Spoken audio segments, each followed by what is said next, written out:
the street. But I'm also interested in the monumental and how this is not an opposition to everyday life, but fully integrated into the city.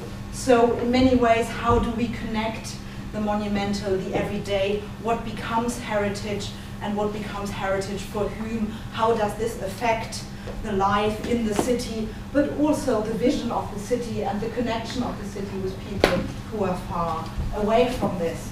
Okay.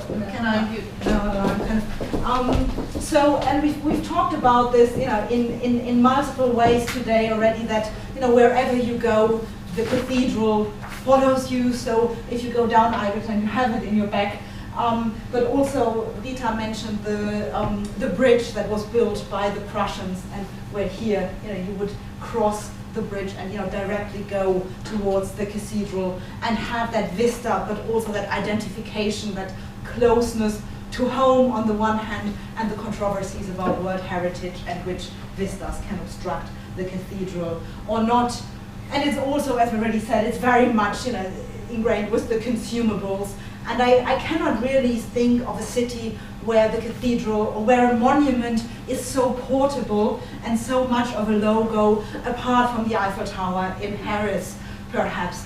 And yet I have not come across, one that you can drink, that you can eat, where if you come here during the Christmas markets, you will have Dom Speculatius, which are, the local cake, and everything becomes, in a way, an artwork, a marketing object, but also a victual, a consumable that you can integrate into your body. So even when you leave the view of the cathedral, it's still somewhere with you in the fabric and the tastes of the city. And of course, as we mentioned, it is very much in the music and in the sort of, the integrative narratives about it are very often linking the relationship between the city and the cathedral, and that the only thing that you miss in Spain is the view of the cathedral from your balcony. And in part, I'm intrigued by how it became the symbol and why, probably more than in many other cities, so much of the branding, but also of the identity is somehow linked to that monumental building. But I want to go beyond the branding, and I want to look back at the historical transformation and what the disruption as well as the construction of this space meant for the city, but also which repercussions it had, for sensory regimes internationally. And being from Cologne, the cathedral always had some kind of a role, both in my personal as well as in my intellectual development. But in part, I'm intrigued by how of the different silos and methods with which it has been studied and can be studied.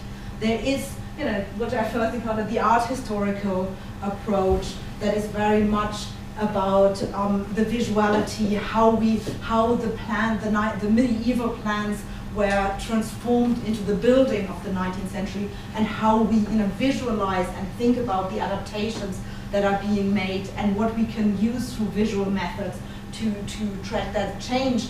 Then there is the literature in historical sciences where it's about its meaning as a national monument, and that it, in the period of the 1840s, offered a unique point of identification to Germans who were otherwise confessionally and politically divided.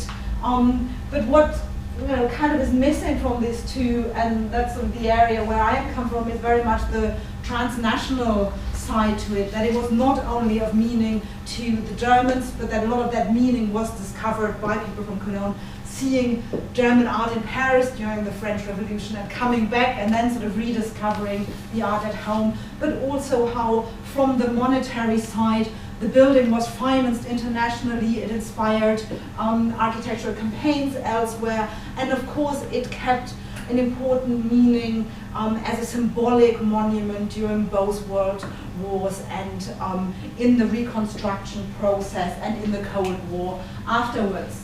And yet again, a different bit is the local experience. Dealing with all these literatures, where does my own situatedness fit in there, because of a lot what is not necessarily reflected in either the art historical or the historical scholarship on the nation is the local attachment, and that there are discourses and feelings and senses that often go beyond that semiotic sense-making. And in some ways I think that's where the history of the emotions and where the history of the senses come in, not in order to replace the existing insights, but to combine them, bring them together, and in some ways a new histoire totale that can be written through these.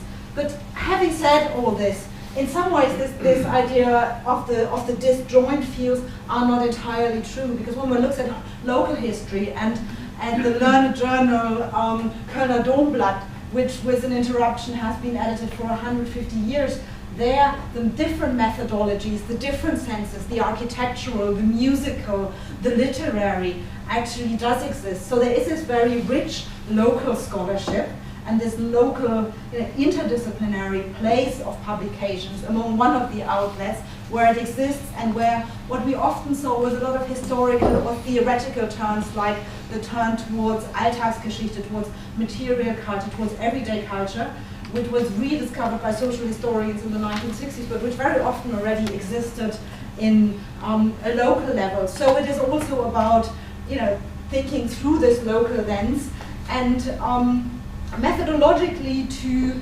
reread the texts, revisit the iconographic sources that exist with new questions. So, and again, I think in this, it's very much what historians do at every turn, be it linguistic, be it cultural, be it sensory, be it transnational, to re-examine the archives, to re-examine the iconography, to re-examine the musical tradition, the architectural tradition, etc. So that range of sources that we have, but see whether the theoretical insights from more contemporary disciplines can offer a new way of pointing us to insights in the sources, but at the same time also whether the sources, do they talk back in different ways? So do we need to modify the theory actually through the historical record?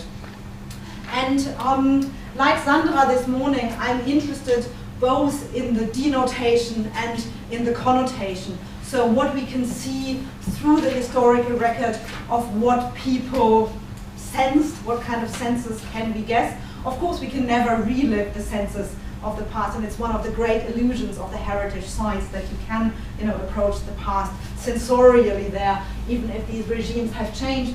But in part, it is sort of on this one level to think about how has it changed visually? How how is actually that, both in haptic as well as in visual ways, does this translation from a plan to a projection to a finished cathedral actually happen? But also, how does this, disrupt or recreate a new urban space, and internationally creates the idea of that cathedral spaces are freed, and that you don't have the narrow medieval quarters, but what we then see in architectural photography of the 19th century, where you always see the isolated monument, and where with the Cologne Cathedral, it's one of the first places where this actually is taking place. It is also about the performative element, not only inside, but also surrounding it. Here, this is the occasion of the visit of Queen Victoria, but in all the sort of political spectacles that are involved, and that very much is the bodily appropriation and the political appropriation of this space. It is a history about sound, both in mobilizing music to make money for the cathedral internationally, but also in creating a new soundscape through the bells of the cathedral.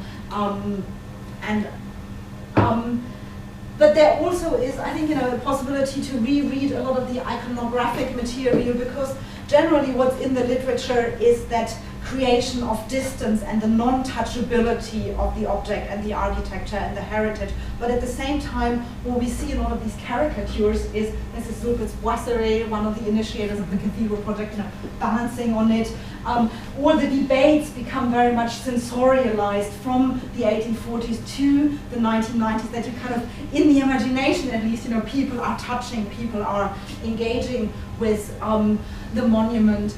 And to conclude, I want to say just a few words on sort of how this changes the theory, and in part by triangulating it with other sources about other monuments, about aesthetic theory. And this is the very famous text by Goethe on German art, which is his discovery of the Gothic, which then led to the broader rediscovery of the Gothic in Strasbourg. And the sentence that I'd never noticed before I started thinking about the sentence was, "I could taste and enjoy, but by no means understand and explain." And even Georg de Hio, who is known as sort of the theorizer of conservation, thinks that we actually value age as such, and not just aesthetically. Again, that this is purely this is a sensory experience. So what we see in the records, both in the theory, but also in the travel writings, in the diaries, in the reporting on the ground, is how much this process actually is seen as a sensory experience. Sometimes, one that is prescriptive and what you have to do when you come and visit, but sometimes also that defies these, that defies conventions, and where we can see how Brasseret, for example, writes about how his appreciation is actually created by reading Schlegel while traveling to Paris. So how we can see how the aesthetic theory informs the sensing, and that this is true both for the romantic position, but also for the other side. And I mentioned earlier that a lot of people said this was a really ugly town. And here you have Karl Julius Weber, who writes from Germany that he never saw a more dirty, dark, and horrible place than Cologne. But again, we can't take this literally, but it is the lack of enlightenment, it's the Roman Catholicism, it's the fact that there's too much religion and not enough Prussianism in the city that is actually expressed in sensory language. And I'm going to cut the bit about that the cathedral is also made from afar, and that you always have this interaction between writing and sense making as much locally as you have internationally. But I also think there's a broader lesson about the temporality of the sensory experience. And my last example is about the sound of the bells. When I arrived yesterday, I had a coffee with my parents and a cake at Café Reicher, so during the touristy thing when you come to your hometown. And the Domglocken, the bells started to sound. And at this moment, I was like, the sounds. But then when I looked through my archival material yesterday again, I thought that sound, now it is just, it's a sound of the cathedral. In the early 19th century, it would be the sound of Catholicism, and we know from Alain Goubin's work all the debates about how audible church bells should be. But it's also the sound of conflict and of Franco-Prussian war, because for the first big bell that was made, French cannons were captured in the Franco-Prussian War, were melted. Then this bell was again melted during the First World War to rebuild cannons, and it was celebrated, in the picture I showed you earlier, as this moment of freedom in 1926, when it's recast. So the sound for a temporary bit would be associated with other political connotations and debate that fade as time passes, but that we might want to remember when we listen to the church bells. Thank you. Thank you.